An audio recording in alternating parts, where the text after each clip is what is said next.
Bonjour à vous, c'est Singe Psychotique qui vous parle. Je vous souhaite la bienvenue dans cette toute nouvelle vidéo. Aujourd'hui, une vidéo un petit peu particulière puisque je vais vous parler du Hobbit, un voyage inattendu. Mais je vais aussi vous exprimer mes attentes en tant que spectateur sur la suite de ce même film qui sortira à l'heure où je fais cette vidéo dans quelques mois. Suite qui s'intitule Le Hobbit, la désolation de Smaug. Donc voilà, alors j'avais envie de vous parler de ces deux films suite à la découverte le 1er octobre du deuxième thriller du Hobbit, la désolation de Smaug. Et j'avais envie d'exprimer à la fois mon point de vue sur le premier film, puisque il s'agit d'une trilogie de films qui adapte le roman de J.R.R. Tolkien, Bilbo le Hobbit. Donc si je veux vous exprimer mes attentes sur le film La désolation de Smaug, il faut que je vous exprime mon point de vue sur le premier film, donc sur Le Hobbit, un voyage inattendu. Donc voilà un petit peu le sommaire de cette vidéo. Donc avant de commencer la critique du premier épisode de la trilogie du Hobbit, je vais vous montrer la bande-annonce de ce même film. Et on se retrouve juste après. Mon cher Frodon, tu m'as demandé un jour si je t'avais tout raconté de mes aventures. Bien que je puisse affirmer t'avoir dit la vérité, je ne t'ai peut-être pas tout dit. Bilbo Saquet, je cherche quelqu'un pour prendre part à une aventure. Je ne peux pas me lancer comme ça dans l'inconnu. Je suis un saquet... Attendez ! De cul-de-sac. Bilbon, permettez que je vous présente Philly, Kili, Oin, Gloin, Doualin, Balin, Bifur, Beaufur, Bombur, Dori, Nori, Ori et le chef de notre compagnie, Thorin et Cul de Chêne. Au-delà des montagnes embrumées,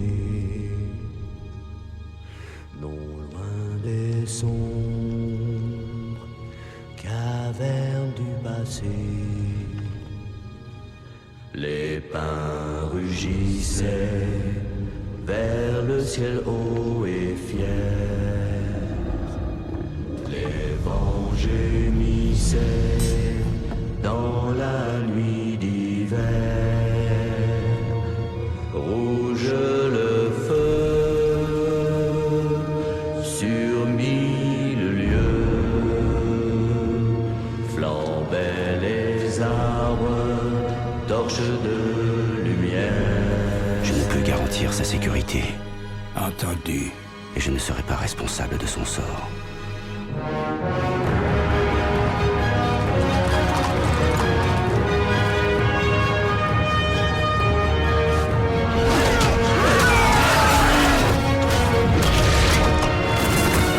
Vous aurez quelques histoires à raconter quand vous reviendrez. Promettez-vous que je reviendrai? Non. Et si vous revenez, vous ne serez plus le même. Je m'appelle Bilbon Saquet. Saquet?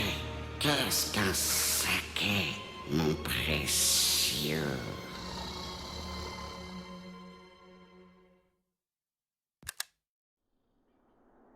Ah là là.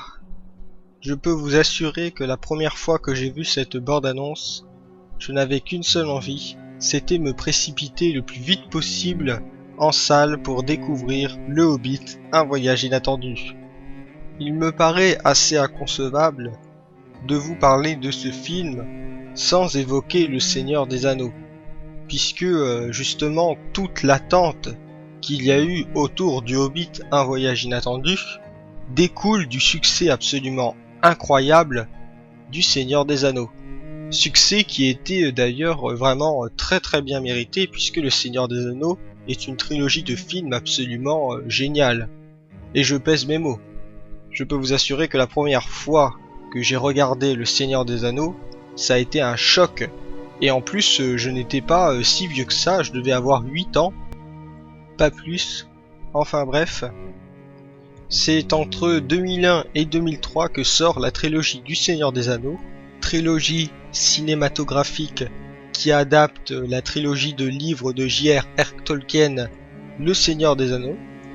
Donc voilà, alors cette trilogie cinématographique est une œuvre totalement fédératrice de toute une génération.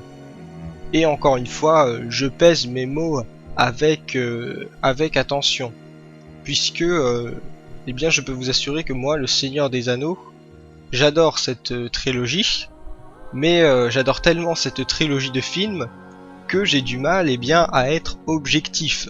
Parce que c'est vrai que, aussi génial que soit la trilogie du Seigneur des Anneaux, il y a eu quand même quelques critiques négatives par rapport à ces films. Alors bien sûr, ces critiques sont vraiment à nuancer, parce que bon, je pense que tout le monde est d'accord pour dire que ces films sont des chefs-d'œuvre. Voilà.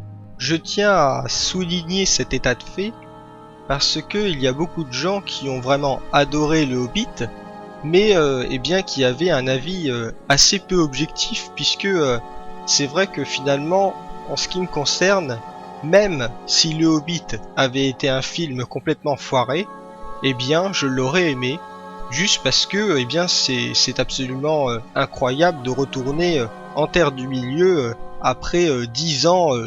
Après 10 ans, 10 ans après Le Seigneur des Anneaux, voilà, c'est simplement ça, voilà. Donc c'est vrai que ce sont des films qui sont assez...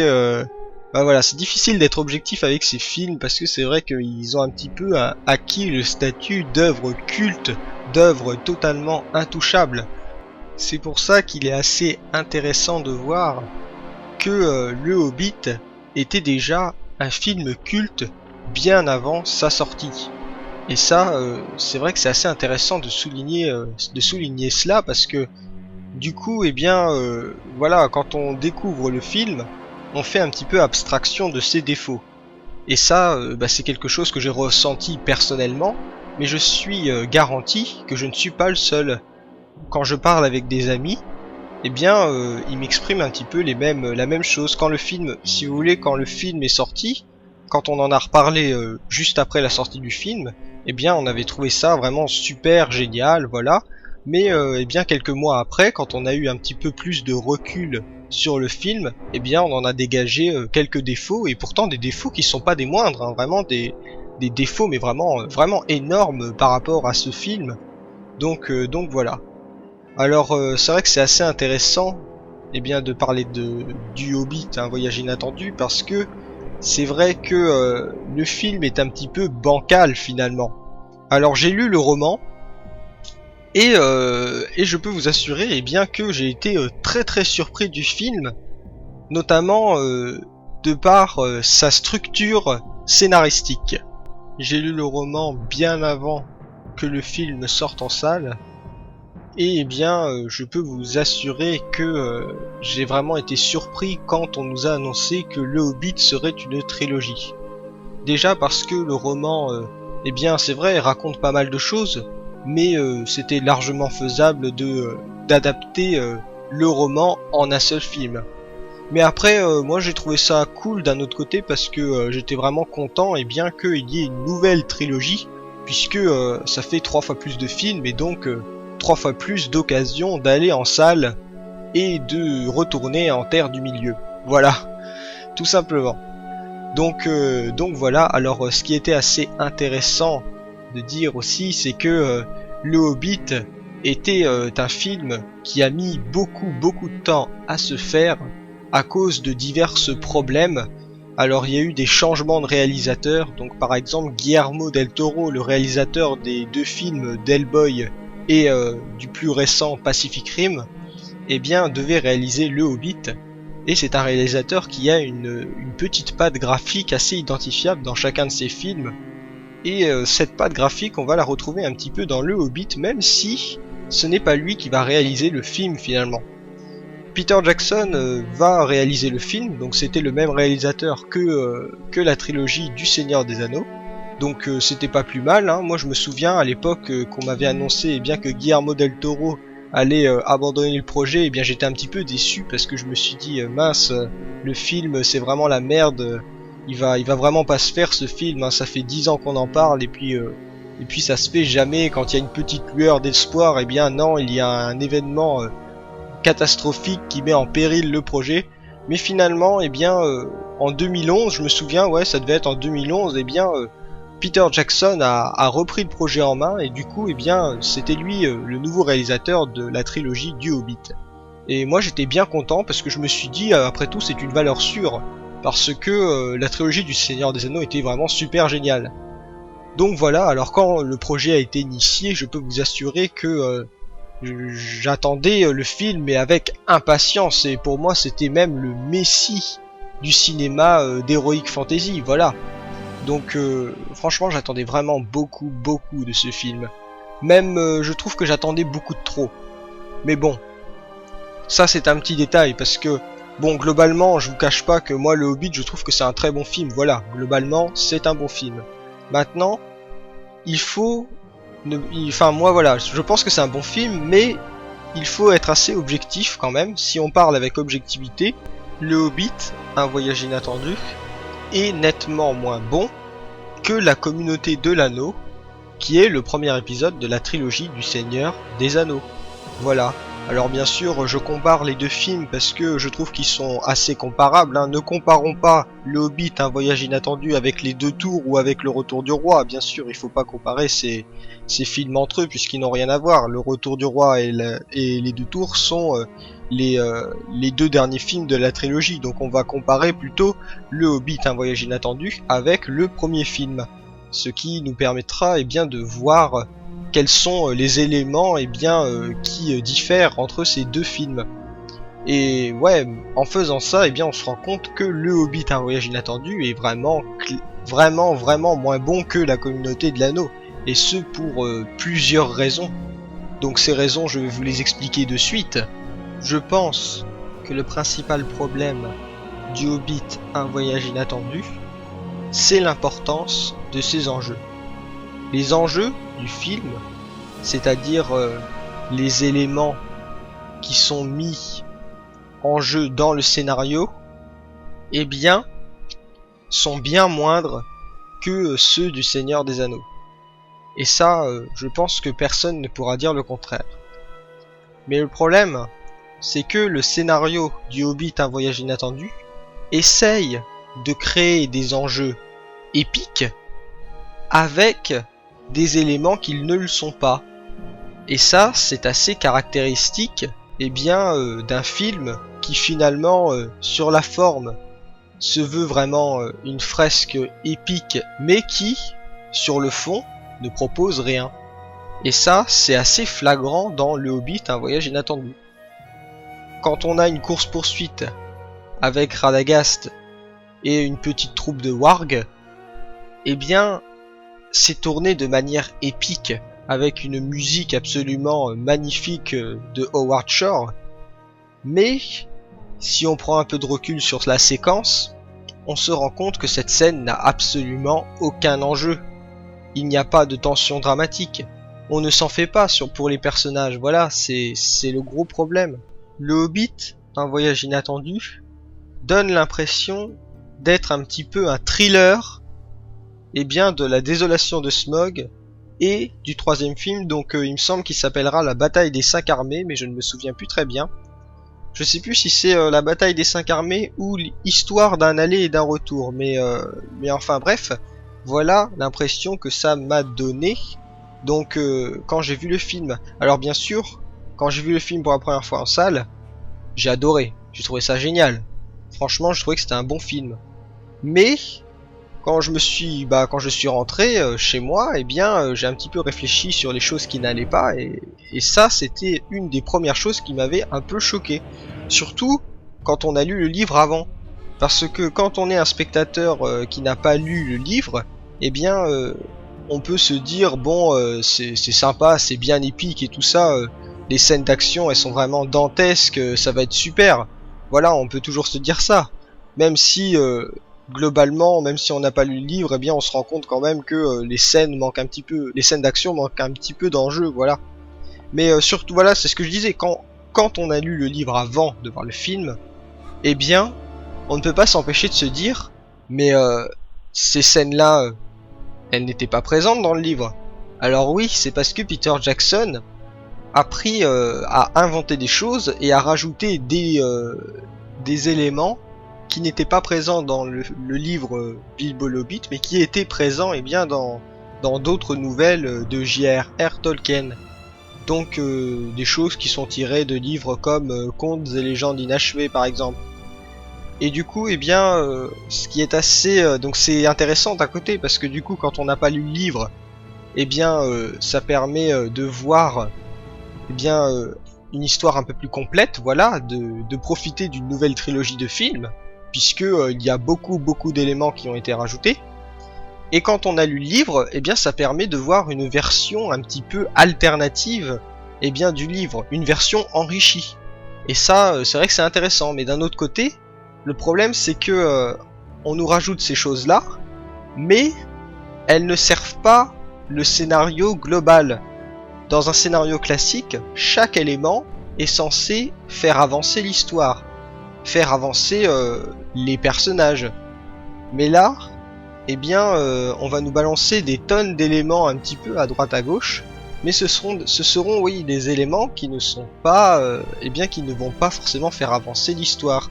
Ou alors des anecdotes, voilà, ça fait penser un petit peu à ça. Alors il y a des critiques presse, alors je suis pas du tout fan des critiques presse, je dois vous le dire, mais il y a des critiques presse qui ont quand même dit des choses assez intéressantes. Alors il y en a des critiques presse qui ont dit que ce film était une version longue. Alors malheureusement, je suis assez triste de dire ça, mais je suis un petit peu d'accord avec ces critiques presse, voilà, parce que c'est vrai que le film fait un petit peu penser à une version longue. Parce que voilà, il y a plein d'éléments qui nous sont montrés mais qui n'étaient pas forcément utiles. Alors je pense notamment à par exemple à Radagast. Alors oui, on peut dire oui, mais ça permet d'introduire le personnage en vue de la désolation de Smaug et du troisième film. Mais voilà, ce personnage aurait très bien pu être introduit dans le deuxième film. Et il aurait pu être introduit de manière peut-être un petit peu plus rapide, c'est vrai. Mais je pense que, regardez dans le Seigneur des Anneaux, si vous remarquez bien, les personnages que la communauté de l'anneau par exemple rencontre au fil de ses voyages, sont présentés de manière assez rapide, voilà, et pourtant ils sont bien caractérisés, alors qu'ils sont, voilà, c'est quelque chose que j'avais aussi entendu une fois dans une critique, je ne sais plus trop à l'époque, ouais, il y a quelqu'un qui disait, oui, dans le Seigneur des Anneaux, on nous présente toute une communauté de personnages en même pas 15 minutes, alors que dans le Hobbit, on nous présente Radagast bien avant le deuxième film, alors que finalement dans le premier film, dans le Hobbit, un voyage inattendu, il n'a pas une grande utilité, hein, il faut dire ce qui est. Et donc voilà, je suis assez d'accord avec ce point de vue. Il faut pas trop, finalement, je pense qu'il faut pas trop considérer ce film comme un film à part entière. Je pense que ce film s'inscrit pleinement dans la trilogie du Hobbit. Alors quand je dis ça, ça veut dire que finalement le Hobbit est un film en 3 parties. Ce n'est pas une trilogie de films. Voilà, j'espère que je me fais bien comprendre là-dessus. Dans le Seigneur des Anneaux, on avait 3 films, mais chaque film développait des enjeux, et à la fin de chaque film, une grande partie de ces enjeux était résolue, voilà. C'est pas du tout le cas dans le Hobbit. Dans le Hobbit, on ouvre des portes, mais on ne les referme pas. Toutes les portes vont être refermées à la fin du dernier film. Voilà.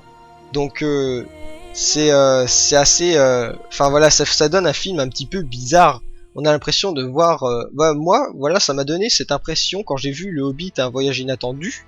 Donc oui, comme toujours, je vous dis, je vous répète un petit peu là, mais j'ai adoré le film, voilà, je critique un petit peu, mais moi, le film, pour moi, c'est un super film.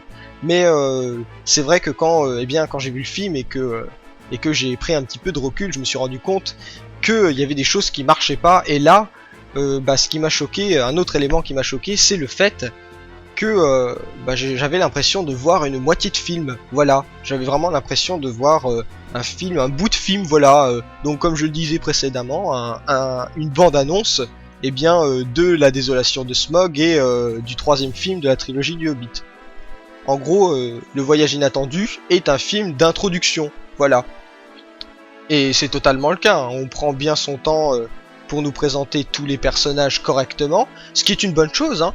Mais du coup, on a un film, voilà, moi par exemple, j'avais été le voir avec une bande d'amis, et il y avait un pote, qui ne connaissait absolument pas les romans de J.R.R. Tolkien, et qui ne connaissait absolument pas le Hobbit, le Bilbo le Hobbit, le roman, voilà, il n'avait absolument pas du tout entendu parler de l'histoire, il avait juste vu Le Seigneur des Anneaux une fois, et il avait trouvé ça cool, et il a vu le premier film au cinéma avec nous, donc Le Hobbit, un voyage inattendu, et il a dit que ce film, pour lui, c'était un mauvais film, voilà, il n'a pas du tout aimé, il a trouvé que, voilà, il s'est fait chier, voilà, les choses qui, il a un petit peu développé, un peu après, voilà, il a un petit peu développé ses arguments pour nous dire pourquoi il n'a pas aimé, et finalement, il y a certains de ces arguments qui sont assez vrais, voilà, on ne peut pas trop contredire ce genre d'arguments, parce que c'est la vérité, quand on nous dit que le film est long, et puis il ne se passe pas grand chose, moi je suis un petit peu d'accord, voilà. Et puis c'est vrai qu'il y a certaines scènes d'action qui nous sont, voilà, il y a aussi ça c'est un problème qui est assez récurrent. Il y a beaucoup de scènes d'action dans ce film qui nous sont balancées, mais juste pour que le rythme du film soit un rythme correct. Voilà, l'exemple le plus représentatif, c'est la course-poursuite avec Radagast. Donc j'ai déjà cité un exemple, mais bon, je trouve que cette séquence, elle est vraiment représentative de ce qu'est le Hobbit, un voyage inattendu. C'est-à-dire de ses problèmes et de ses qualités. Voilà. Alors cette séquence n'est là que pour permettre au film d'avoir un rythme relativement correct pour un blockbuster. Voilà. C'est la seule justification qui nous permette d'expliquer la présence de cette scène. Mais il n'y a pas que cette scène, hein, il y a aussi d'autres scènes, je pense notamment à la fameuse scène des géants de pierre. Alors dans le roman c'était juste une évocation, et dans le film c'est devenu une scène d'action à part entière dans le film. Alors c'est clairement une scène qui est là pour permettre au film d'avoir un rythme correct, voilà. À même titre que la course poursuite avec de Radagast, excusez-moi, avec les rôdeurs orques sur Warg, voilà. Donc ouais, ce problème de rythme, je pense que c'est, pas ce problème de rythme, mais ce problème de scénario, je pense que c'est vraiment la chose qui handicape le Hobbit, un voyage inattendu. Voilà. Alors quand on est fan du Seigneur des Anneaux, quand on est fan de J.R.R. Tolkien, et surtout quand on est vraiment impatient de retourner en Terre du Milieu après 10 ans d'attente, c'est sûr que quand on retrouve la musique d'Howard Shore, quand on retrouve les Hobbits, quand on retrouve Galadriel, Elrond et Saruman, on est content, voilà. On ne peut pas cacher notre joie et on se retrouve, on est ému, même ému, voilà. Moi j'étais vraiment ému quand j'ai vu la scène du Conseil Blanc. Mais si on parle avec un peu plus d'objectivité, si on prend le film pour ce qu'il est et pas en le comparant avec les autres films, hein, même si c'est ce que j'ai fait au début de cette vidéo, mais si on est un peu plus objectif que ça, eh bien le film, ce n'est pas un chef-d'œuvre, voilà.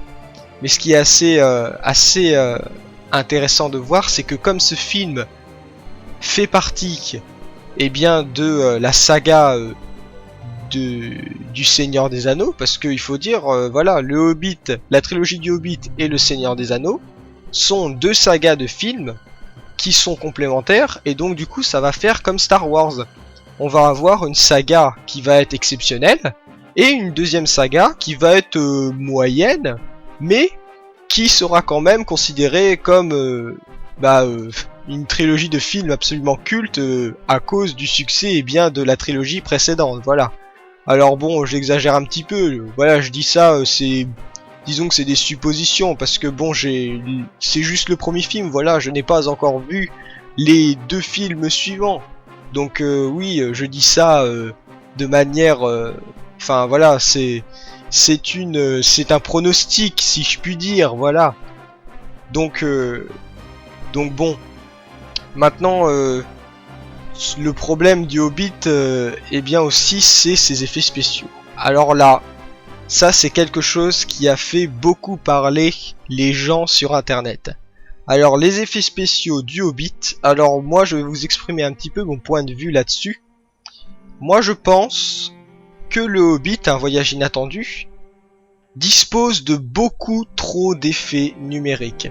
Et ça, je trouve que c'est vraiment dommage. La magie du Seigneur des Anneaux, c'était justement qu'il n'y avait pas beaucoup d'effets numériques. Il y avait beaucoup de costumes, beaucoup de maquettes. Alors c'était oui, des maquettes, ouais. Donc on avait une maquette eh bien de Minas Tirith. Dans la communauté de l'anneau, on voit Minas Tirith d'ailleurs. Et oui, on avait une sorte de sensation. Eh bien, ce qu'on avait devant l'écran était palpable. Voilà, on avait vraiment l'impression que c'était, voilà, c'est le problème des effets numériques. Quand on regarde un film avec des effets numériques, eh bien, on ne peut pas s'empêcher de se dire, ouais, mais ça n'existe pas, c'est du numérique.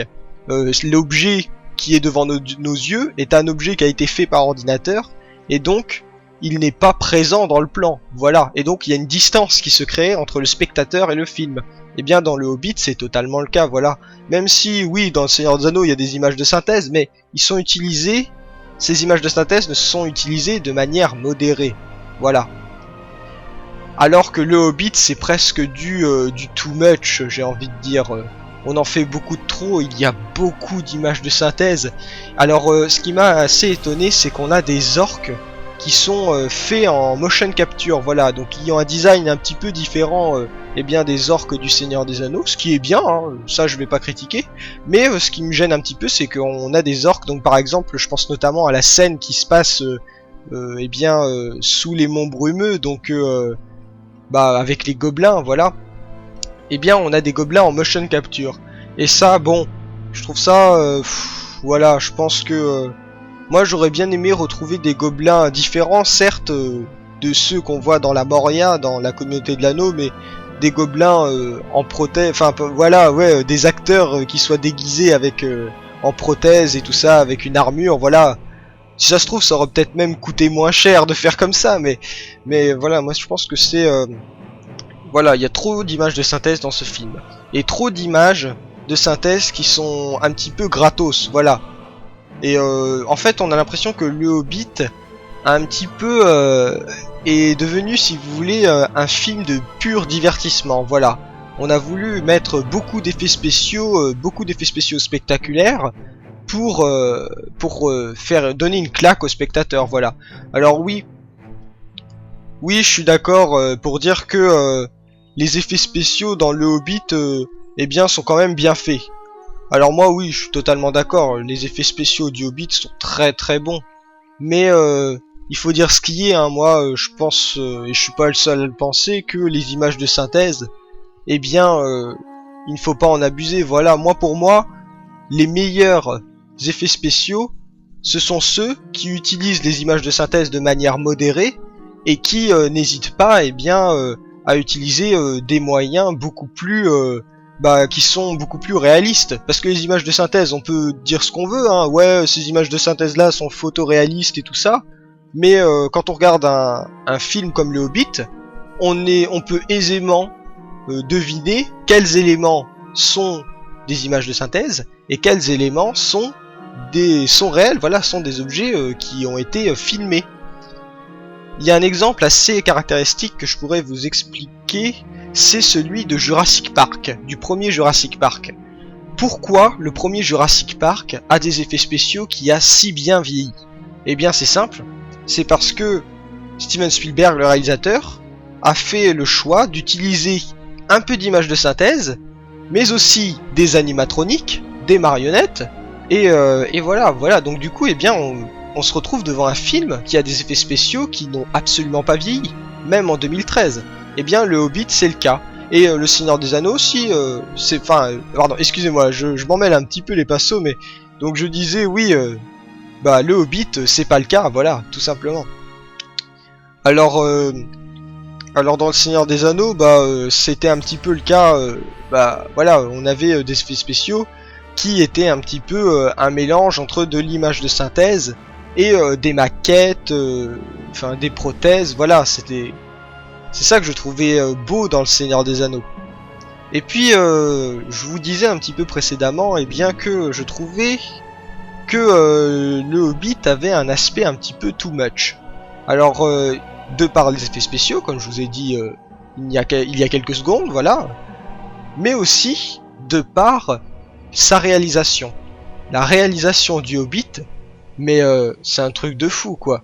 On sent que les plans, eh bien, voilà, on se retrouve devant des plans qui sont vraiment très aériens. On a la caméra qui bouge de partout.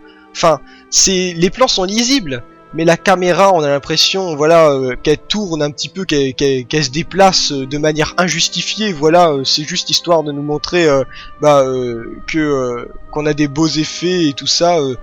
Alors, voilà, qu'on a des beaux effets spéciaux, qu'on tourne dans des décors réels, qui ont des beaux paysages et tout ça. Mais voilà, c'est assez... c'est un peu too much, parce que c'est fait de manière gratuite. Voilà, tout simplement. Alors maintenant,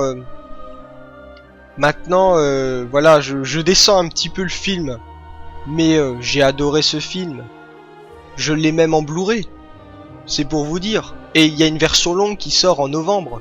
Et je compte vraiment me procurer cette version longue en Blu-ray. Donc c'est pour vous dire à quel point j'adore ce film. Mais voilà, pour moi ce film n'égalera jamais la communauté de l'anneau. Et voilà, donc on pourra dire ce qu'on veut, dire que le film est super sympa, que l'univers de la Terre du Milieu prend vie devant nos yeux. Le film restera un film. Voilà, pour moi ce film n'est pas un chef-d'œuvre. Voilà, pas au même niveau que la communauté de l'anneau, qui est le premier épisode de la trilogie du Seigneur des Anneaux. Voilà. Alors j'espère que les films qui vont suivre, Le Hobbit, un voyage inattendu, vont remonter le niveau. Et ça, je pense que je ne suis pas seul à l'espérer.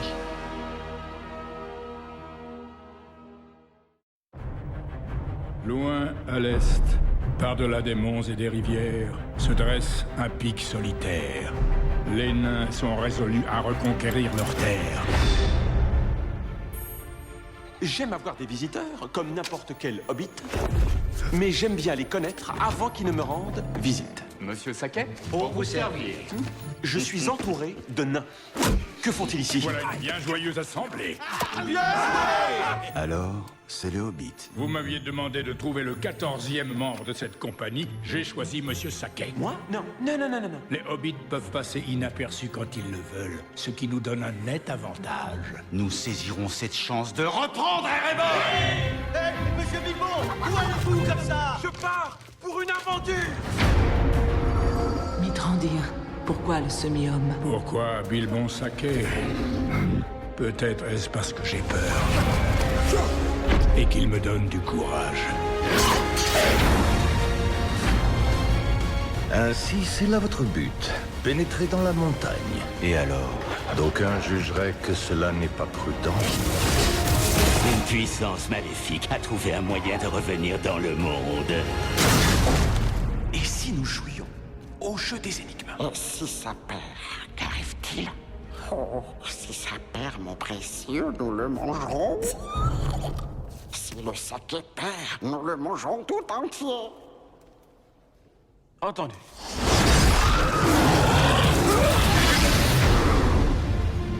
Je n'échangerai aucun de ces nains contre la plus puissante des armées. Loyauté, honneur, un cœur vaillant. Je n'en demande pas plus. Votre village est derrière vous. Désormais, le monde est devant.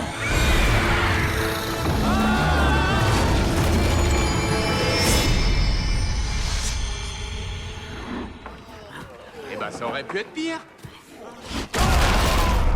Non, mais tu plaisantes, j'espère.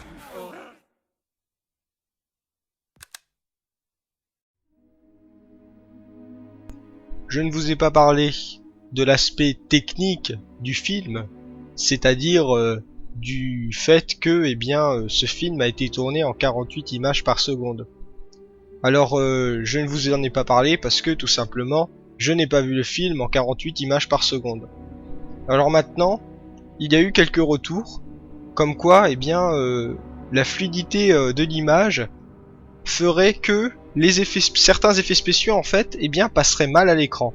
Alors là c'est quelque chose d'assez intéressant je trouve, parce que ça nous montre qu'à force de rechercher la perfection en termes d'image, donc là une perfection en termes de netteté d'image, parce que en 48 images par seconde ça implique le fait que l'image qui est projetée devant nos yeux est d'une très très haute définition. À force de rechercher cela, on perd le spectateur et le spectateur ne croit plus au film qu'il a devant ses yeux. Et ça, je trouve ça assez intéressant parce que ça nous montre que à force de rechercher plus de réalisme et à force de rechercher j'ai envie de dire plus d'immersion, le spectateur est finalement moins pris dans l'histoire du film. Et ça, c'est vraiment quelque chose de marrant, parce que ça montre bien que ce n'est pas en recherchant la perfection en termes d'image que l'on va faire un film, un film qui va marquer les esprits. Voilà. Alors je peux pas trop m'exprimer sur le 48 images par seconde dans la mesure où, comme je vous ai dit précédemment, je n'ai pas vu le film en 48 images par seconde. Mais je peux faire un petit commentaire sur le principe même de réaliser un film avec une définition telle qu'il peut être diffusé en 48 images par seconde. Pour moi, le 48 images par seconde, je trouve ça inutile. Voilà. Je trouve que le format actuel qui existe depuis vraiment très très longtemps, le 24 images par seconde est un format cinématographique. Et le changer, le mettre en 48 images par seconde, je trouve que c'est déjà totalement inutile. Et en plus, du coup en fait ça va retirer un petit peu la magie des films. Voilà. Alors bien sûr, il y en a qui disent oui mais les techniques d'effets spéciaux et les prothèses et tout ça, elles vont s'améliorer, elles vont s'adapter par rapport aux 48 images par seconde. Donc finalement, ça va être mieux. C'est juste parce que c'est le début. Oui, mais moi je suis pas trop d'accord avec ça parce que pour moi le 48 images par seconde, c'est gadget, tout simplement. Voilà, c'est encore plus gadget que la 3D finalement. Parce que franchement, quel est l'intérêt de voir le film en 48 images par seconde? Juste augmenter le réalisme, oui, on a l'impression d'être devant une fenêtre en gros si on regarde le film en 48 images par seconde. On a l'impression d'avoir une fenêtre ouverte sur le film. Mais franchement, si on a besoin d'artifices tels que le 48 images par seconde pour permettre au spectateur de se plonger dans le film, ça veut dire qu'on a peur que le scénario du film soit pas suffisant pour permettre au spectateur d'être touché par ce même film. Je sais pas si je me fais comprendre, mais voilà, je pense que il y a beaucoup de gens qui pensent que le 48 images par seconde qui a été initié par The Hobbit est le prémisse bien d'une nouvelle technologie. Alors là, je suis pas du tout d'accord avec ça. Moi, je pense que le 48 images par seconde, voilà, c'était un petit peu stylé, c'était un petit événement, voilà, avec le Hobbit, mais je pense que c'est quelque chose qui ne marchera pas, tout simplement. C'est voilà, il faut arrêter. Je pense que le 48 images par seconde n'est pas une innovation technique. Je pense qu'il faut faire la différence entre les vraies innovations techniques, comme par exemple la motion capture, ou tout simplement l'image couleur, et les fausses innovations techniques, c'est-à-dire les innovations techniques qui ne sont là que pour donner de la poudre aux yeux, et du coup qui ne servent pas la qualité du film. Je parle de la qualité du scénario du film. Voilà. Alors bien sûr, tout cela ne sont que des suppositions. Quand je dis que le 48 images par seconde ne va sûrement pas marcher, c'est ce que je pense. Voilà. Ce n'est qu'une supposition. Peut-être que l'avenir me prouvera que j'ai tort.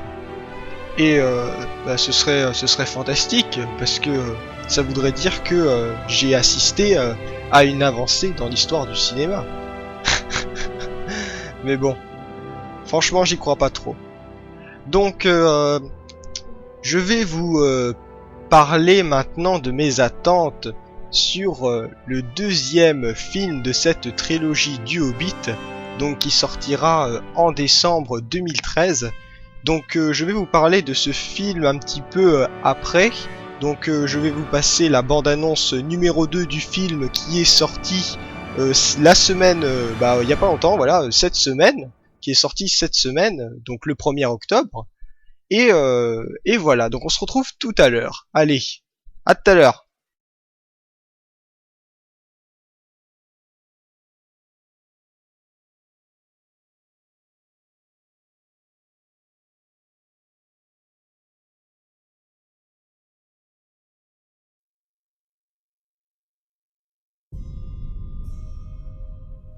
Truly, the tales and songs fall utterly short of your enormity, O Smaug, the Stupendous.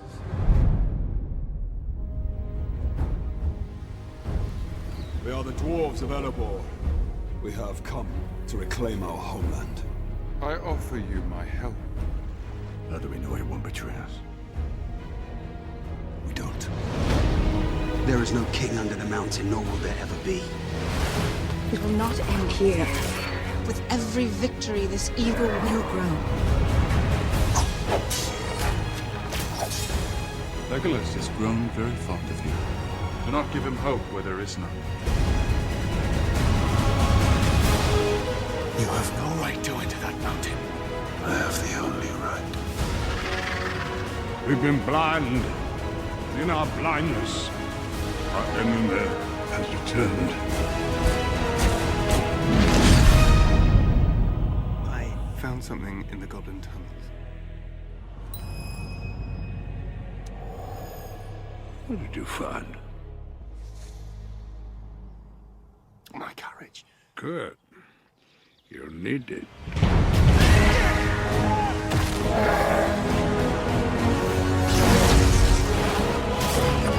Dragonfire and ruin. That is what you will bring upon us. He cannot see beyond his own desire.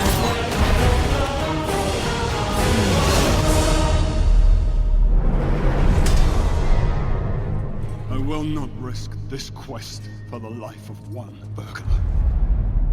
His name is Bilbo. Thief. Where are you? Come now. Don't be shy. Step into the light.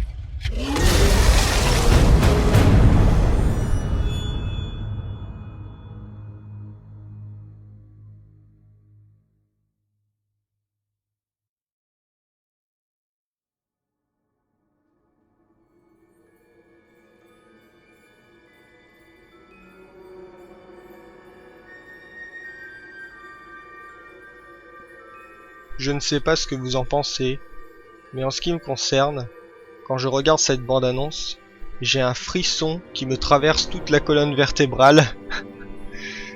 Donc je ne peux pas vous exprimer à quel point j'attends ce film. Parce que en plus il adapte une des parties du roman que je préfère, c'est-à-dire la partie aventure, puisque on va avoir tous les personnages, la communauté des nains qui vont traverser la forêt noire, rencontrer Thranduil et rencontrer Legolas, puisque il a été décidé, eh bien, pour cette adaptation cinématographique, d'inclure Legolas et un nouveau personnage qui s'appelle Toriel. Alors moi, franchement, vu ce qu'on en a vu dans les bandes annonces, je suis assez confiant. Je pense que revoir Legolas dans le film c'est une bonne chose, parce que comme a dit Peter Jackson dans une de ses interviews, ça permet de faire une relation avec le Seigneur des Anneaux, ce qui est pas plus mal, et puis en plus c'est assez cohérent que Legolas soit dans le Hobbit, puisque Legolas est le fils de Thranduil, et Thranduil est un personnage qui est assez connu dans le livre du Hobbit, alors voir son fils, voilà, ça paraît cohérent. Maintenant, le nouveau personnage, donc le personnage de Toriel, est un personnage qui a été rajouté parce que, eh bien, il manquait une présence féminine dans le film. C'est un petit peu le même symptôme que dans Le Seigneur des Anneaux, puisque dans Le Seigneur des Anneaux, eh bien, Arwen, le personnage d'Arwen, a une importance assez importante, pas mal.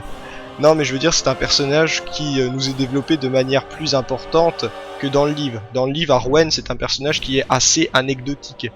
Mais l'idée, eh bien, c'était de donner une présence féminine dans le film. Et ben là, c'est pareil, dans le Hobbit, on a inventé un personnage pour avoir une présence féminine dans le film, afin, eh bien, d'élargir le public cible.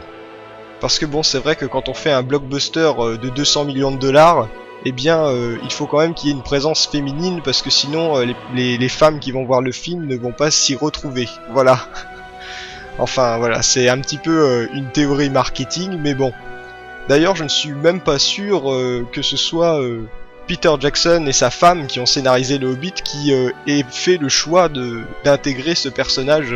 Ça m'étonnerait pas du tout que ce soit les producteurs qui soient arrivés et qui ont dit ouais, il faut une présence féminine dans le scénario, parce que sinon voilà, on a mis beaucoup de thunes, et puis si tous les spectateurs ne s'y reconnaissent pas, on va perdre des entrées. J'exagère, mais bon. Mais ce personnage a l'air sympa, voilà, quand on l'entend parler dans les différentes bandes annonces, je trouve que il est bien fait et il est crédible. Voilà, il y a eu du travail dessus, donc après tout, moi je suis assez confiant, voilà. Alors je vous parle de cet élément parce que en fait, il y a beaucoup de fans qui se sont insurgés contre ça quand Peter Jackson a annoncé qu'il allait créer un nouveau personnage pour le Hobbit, et puis rajouter Legolas, voilà. Il y en a beaucoup qui se sont insurgés contre ça, parce que bah, déjà c'était pas fidèle au livre, et puis il y en a qui n'ont pas aimé aussi le caractère de Legolas. Alors après les bandes annonces, la haine contre Toriel c'est un petit peu apaisé, j'ai envie de dire, parce que c'est vrai que bon, le personnage est assez convaincant dans la bande annonce, mais Legolas finalement c'est le personnage qui a été un petit peu critiqué après la sortie de la première bande annonce notamment, parce que il a un caractère complètement différent. Alors moi je suis assez content que le caractère de Legolas est différent du Seigneur des Anneaux, parce que voilà, quand on voit Legolas dans la bande-annonce du Hobbit, on sent que c'est un personnage un petit peu hautain, en fait un petit peu comme son père, un peu comme Thranduil, parce que Thranduil est un gros connard, et je pense que si vous avez pas lu le livre et que vous avez envie de découvrir ce film, eh bien vous verrez que dans le film, je pense qui vont traiter le personnage de manière à ce qu'on se dise mais putain, Thranduil c'est un gros connard. Et bien ça va être ça. Et ce qui est intéressant, c'est que du coup on va avoir une évolution du personnage de Legolas. Je pense que alors tout ça ne sont que des pronostics, donc j'espère que ce que je dis est faux, parce que sinon je vous aurais sûrement fait un gros spoil. Donc moi je pense que Toriel va mourir, ça va être la copine de Legolas, on va dire, si on vulgarise un petit peu le scénario, mais ça va être la copine de Legolas, voilà. Et puis Toriel va mourir à cause, eh bien, de Thranduil, donc d'une façon ou d'une autre, Thranduil ne sera pas innocent à la mort de Toriel, Et du coup Legolas va complètement rejeter son père et va changer complètement de caractère pour devenir le Legolas que l'on connaît dans Le Seigneur des Anneaux, qui est quelqu'un d'humble et voilà, qui est moins hautain, j'ai envie de dire, que le Legolas qu'on verra dans le film. Voilà, alors ça, ce ne sont que des suppositions. Alors je dis oui, le personnage de Tauriel va sûrement mourir. Alors je pense qu'il va mourir parce que c'est un personnage qu'on n'entend pas du tout parler dans la trilogie du Seigneur des Anneaux. Normal, puisque c'est un personnage qui a été inventé. Et donc du coup, je pense que dans un souci de cohérence entre les trilogies, les scénaristes, donc la femme de Peter Jackson et Peter Jackson, ont pris la décision de le tuer. Voilà, moi je pense que voilà, c'est ce qui va se passer. Alors bon, j'espère que j'ai tort parce que comme je vous ai dit un peu plus haut, ce serait quand même con que je vous spoil le film avant qu'il sorte, mais bon, ce ne sont que des suppositions, voilà. C'était juste une petite parenthèse.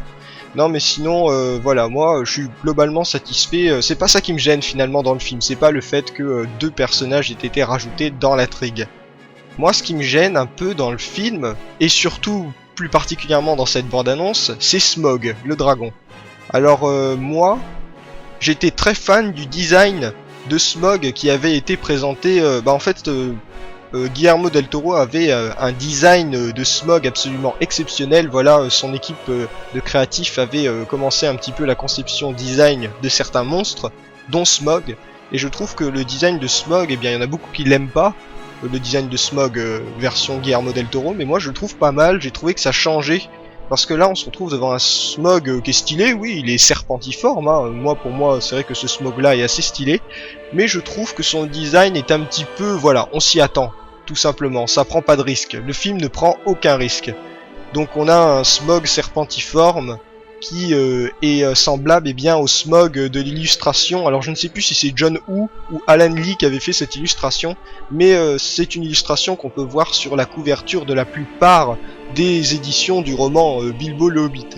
Donc c'est un dragon, voilà, qui est assez long et voilà. Donc j'aime bien ce design, mais voilà, j'aurais préféré un design un peu différent, ça aurait changé, voilà, parce que bon, c'est vrai que là on s'y attend bien. Et en plus, ouais, il y a un truc que j'ai pas aimé dans les deux bandes annonces de la désolation de Smaug, c'est qu'on montre le dragon. Alors ça, je trouve ça un peu débile parce que dans le film justement, le film Un voyage inattendu, ce qu'il y avait de beau, c'est que le dragon, on voyait que des, voilà, on maintenait le suspense, on ne voyait que des ombres, enfin, on l'a jamais vu vraiment. Même dans cette bande-annonce, on le voit pas vraiment en entier dans les bandes-annonces de la désolation de Smaug, mais on le voit quand même bien, voilà, on voit sa tête dans la bande-annonce numéro 1, là on peut deviner aisément son corps et son design en regardant la bande-annonce numéro 2, et on l'entend parler. D'ailleurs, je suis assez content de la voix de Smaug. Alors c'est Benedict Cumberbatch qui double en VO ce monstre. Alors je sais pas en VF qui va doubler ce monstre, mais j'espère que ça va devenir une voix culte à même titre que Dark Vador et Bane dans Batman The Dark Knight Rises, parce que c'est vrai que je trouve qu'il a une voix assez rocailleuse, et puis enfin voilà, je pense que Smaug est un personnage qui va avoir quand même pas mal de charisme, surtout si je pense ils vont adapter la fameuse scène de dialogue entre Bilbo et Smaug, alors qu'il va sûrement être bien dans le film, et ça va être pas mal. Alors oui, il est important pour ceux qui connaissent le livre de dire où le film va s'arrêter. Voilà. Alors le film commence juste après les événements du premier film. Donc les personnages vont aller voir Beorn, qui est le changeur de peau, donc c'est un personnage qui est capable de se transformer en ours, qui va faire, cette séquence va faire, je pense, office de séquence d'introduction, voilà, au film. La scène où ils sont chez Beorn et tout ça, voilà, ça va être un petit peu posé, on va dire, enfin relativement posé, parce que bon, je pense que ça va être un film qui va être rempli d'action. Et puis après, on va voir toutes les péripéties dans la forêt noire. Mais dans le livre, Gandalf n'est pas avec les nains dans la forêt noire. En fait, Gandalf s'en va, voilà, sans explication. Dans le livre, il dit juste que ouais, Gandalf s'en va, et voilà, en mode, on sait pas trop où il va, voilà, il laisse les nains tout seuls. Alors là, dans le film, ils ont décidé de faire un montage un petit peu alterné avec d'un côté, la communauté des nains qui suivent leurs péripéties dans la forêt noire, et d'un autre côté, Gandalf et le Conseil Blanc qui luttent contre le nécromancien. Alors ça, je trouve ça vraiment génial parce que ça fait différents points de vue dans l'histoire, un petit peu à la manière des deux tours et du retour du roi. Ça j'adore, parce que du coup bah on a vraiment, moi je trouve quand il y a un montage alterné comme ça, on a vraiment l'impression d'être dans un univers immense. Même si bon voilà, on aura deux points de vue, mais deux points de vue qui seront bien différents. Voilà, moi je trouve que ça va être bien stylé. Donc on aura ces deux choses, donc beaucoup d'actions en perspective, hein, puisque le conseil blanc qui va se battre contre le nécromancien, excusez-moi, eh bien ça va être assez épique, je pense. On va avoir des combats de magie, le nécromancien qui invoque des chauves-souris, des araignées avec ses Nazgûl et tout ça. Donc ça va vraiment être pas mal. Alors oui, le nécromancien c'est Sauron, hein, mais ça je trouve ça un peu stupide parce que pour ceux qui n'ont pas lu le livre ou qui connaissent pas trop l'univers de Tolkien, dans la bande-annonce vous êtes complètement spoilé. Parce que on voit un moment, je sais pas si vous voyez, on voit Gandalf qui est à Dol Guldur, semble-t-il, oui, et qui se retourne de manière violente et on a en image subliminale l'œil de Sauron. Ce qui montre que le nécromancien est Sauron. Donc voilà, un spoil dans la bande-annonce. Alors ça je trouve ça un peu débile. C'est vrai que maintenant les bandes-annonces, alors je sais que les bandes-annonces ne sont pas faites par le réalisateur. Elles sont faites par des types qui sont payés pour ça, qui sont payés par les producteurs, voilà. Et donc il faut montrer maintenant un maximum de choses dans les bandes annonces. Et ça c'est le cas dans quasiment tous les blockbusters. Maintenant tous les blockbusters ont une bande annonce qui spoil le film. Je peux vous assurer que maintenant vous regardez une bande annonce d'un film américain, eh bien vous avez tout le film dans la bande annonce. Et là le Hobbit c'est exactement le cas. Je pense que nous avons tout le film dans la bande-annonce. Bien sûr, on a, si vous voulez, la bande-annonce est un résumé du film, aussi bien du début que de la fin. Parce que là, on voit Smaug, donc on va avec un peu d'imagination, si on a lu le livre, on se rend compte, eh bien que le film va s'arrêter lorsque Smaug va mourir, puisque on va avoir le développement du personnage de Bard que l'on voit dans le film, enfin dans la bande-annonce, excusez-moi. Et on le voit dans le film, oui, donc j'avais pas totalement tort, mais le personnage de Bard est pas mal fait, je trouve. Il a un certain charisme dans la bande-annonce, et je trouve que c'est cool. Alors par contre, je pense que la scène d'action où Smaug attaque la ville de Lackville, alors oui c'est Lackville, il me semble, eh bien je pense que ça va être ultra épique, parce que dans le livre c'est pas si épique que ça, en fait on voit juste le dragon qui attaque la ville, et puis Bard qui le tue d'une flèche. Mais là, je pense que ça va être bien épique, d'après la bande-annonce, on va avoir ouais voilà des espèces de balistes qui vont être postées aux abords de la désolation de Smaug, et puis qui vont lui tirer dessus et tout ça. Je pense que ça va être bien épique, voilà, une super séquence d'action, et ça c'est vrai que ce sera cool. Alors maintenant il y a des choses, des défauts je pense qui vont être dans le film, mais qui seront récurrents parce que ce sont des défauts qu'on aura vu dans le Hobbit, un voyage inattendu. On va voir beaucoup d'effets visuels numériques. Alors moi le truc que j'aime pas du tout c'est le fait que les personnages sautent de partout, voilà. C'est carrément too much. Je sais pas si vous avez vu, alors je sais, il me semble que c'est dans la deuxième bande-annonce, oui, mais c'est aussi dans la première bande-annonce, on voit les elfes qui sautent d'arbre en arbre en mode macaque, j'ai envie de dire, mais moi je trouve que c'est un petit peu too much. Voilà, dans le Seigneur des Anneaux, les personnages ne bougeaient pas autant, c'était assez réaliste, mais là on a vraiment des personnages qui sautent de partout. Ça fait un petit peu penser au contraste qu'il y avait entre les combats de la trilogie Star Wars et de la prélogie Star Wars. Alors ça c'est assez intéressant. Mais bon, je pense que voilà, les scènes d'action vont quand même être dantesques, et on va suivre le film de manière assidue. Et c'est un euphémisme, excusez-moi. Alors ouais, j'attends beaucoup ce film, hein. Je ne peux pas le nier, même si je pense que quand je vais le voir en salle, je vais adorer, je vais être franchement, je vais trouver ça génial. Mais quand je vais rentrer chez moi, comme le premier film, je vais quand même penser qu'il y a des défauts, voilà. Alors le troisième film, va traiter de la bataille des 5 armées. Alors ça me semble un petit peu léger comme scénario, à moins que Peter Jackson veuille nous faire une bataille dantesque de presque 3 heures, voilà. Alors bon, ça m'étonnerait, je pense qu'on va avoir tout un développement. Donc là, je vous exprime carrément mes attentes quant au troisième film. Donc bon. Alors oui, le troisième film, je pense que je vais un petit peu attendre, parce que c'est vrai qu'il n'y a pas, avant d'exprimer mes attentes, parce que c'est vrai qu'il n'y a pas tant d'infos qui ont filtré finalement. Mais voilà. Alors par contre, ne vous attendez pas à voir la bataille des 5 armées dans la désolation de Smaug. Je pense que quand Smaug va mourir, ça va être la fin. Voilà, la fin du film. Alors bon, il y a aussi un truc que j'aimerais savoir. Enfin, voilà, je suis assez curieux de voir la séquence prologue de la désolation de Smaug.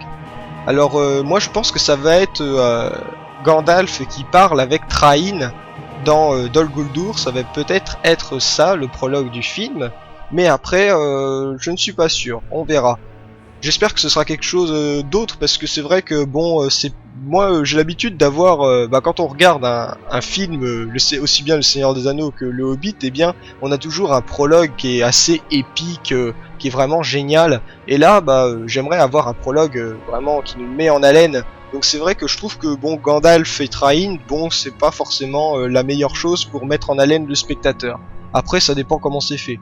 Mais bon, je pense que je vais pas trop m'avancer là-dessus, parce que c'est vrai que, eh bien, je n'ai pas vu le film. C'est vraiment des suppositions et les attentes que j'exprime là dans cette vidéo. Voilà.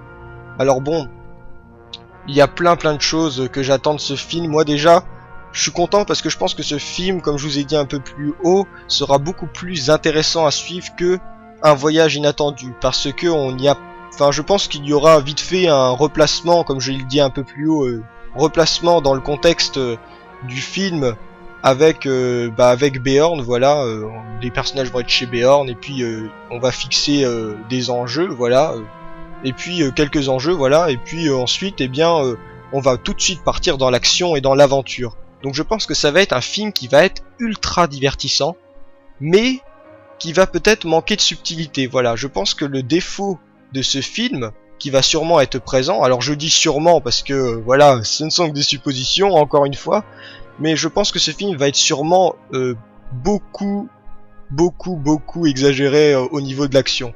Je pense que le film va être vraiment too much. Alors s'il y a des gens qui n'ont pas aimé Un Voyage Inattendu parce qu'ils trouvaient le film too much, alors là je pense que ce film, eh bien n'allez pas le voir, voilà, parce que il va être, je pense qu'il va être plus que too much, quoi. Il y aura des scènes d'action absolument épiques.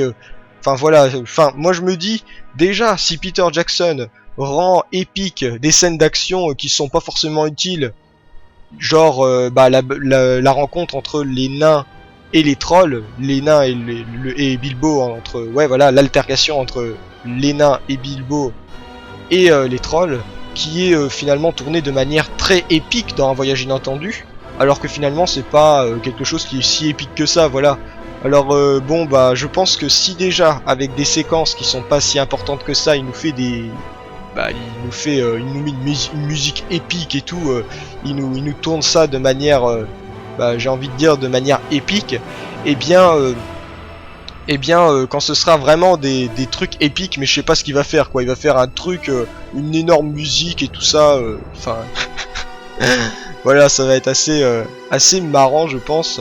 Mais bon, je m'avance pas trop, hein. Mais voilà, moi je pense qu'il y a beaucoup de gens qui vont dire que quand le film va sortir, que La Désolation de Smaug est un film qui est tellement énorme qu'il est aussi bien que Les Deux Tours et Le Retour du Roi. Je pense qu'il y a beaucoup de gens qui vont s'emballer sur ce film, parce que y en a qui vont sûrement être surpris, parce que c'est vrai que le premier film, Un Voyage Inattendu, est pas super, hein, faut dire ce qui est, c'est un bon film, mais comme je l'ai dit précédemment, c'est un très bon film, mais c'est pas un chef-d'œuvre.